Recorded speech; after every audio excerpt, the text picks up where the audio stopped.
Welcome. Today we are going to explore a critical concept in quality engineering called process capability. Specifically, we will demystify two very important acronyms, Cp and Cpk. These indices help us understand if a manufacturing process can consistently meet customer requirements. So, what exactly is process capability? In simple terms, it is a statistical measure that tells us how well a process behaves. The core question we are trying to answer is simple. Is my process capable of producing output that falls within the limits set by the customer? It connects the reality of manufacturing with the requirements of quality. To measure capability, we first need to know what our target is. These targets are called specification limits. We have the lower specification limit, or LSL, and the upper specification limit, or USL. It is important to remember that these limits are set by the customer or the design engineers. They represent the goalposts we must stay between. On the other hand, we have the process itself. No process is perfect. There is always some variation. We usually model this natural variation using a normal distribution or a bell curve. The width of this curve represents the spread of our process, typically measured by 6 standard deviations, or 6 sigma.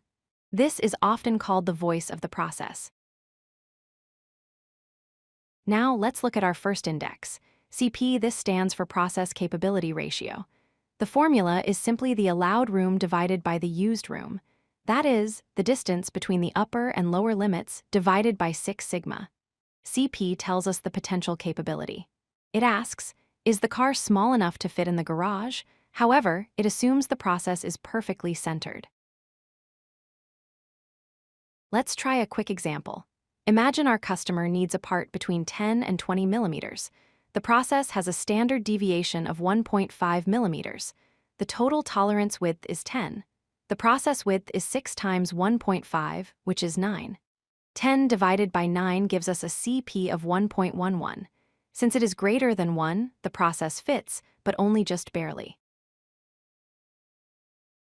But in the real world, processes are rarely perfectly centered. That is where Cpk comes in. Cpk looks at the worst-case scenario. It calculates the capability for both the upper half and the lower half separately, and then takes the minimum of the two. This gives us the actual capability because it accounts for where the process mean is actually located. Here is why we need both. Look at the two scenarios. On the left, the process is centered. Cp and Cpk are both 2.0, which is excellent. On the right, the spread is the same, so Cp is still 2.0, but the process has shifted. The Cpk has dropped to 0.5, indicating that parts are failing. Cp tells you what is possible. Cpk tells you what is happening. So, what is a good number? If Cpk is less than 1, your process is not capable and you are producing defects.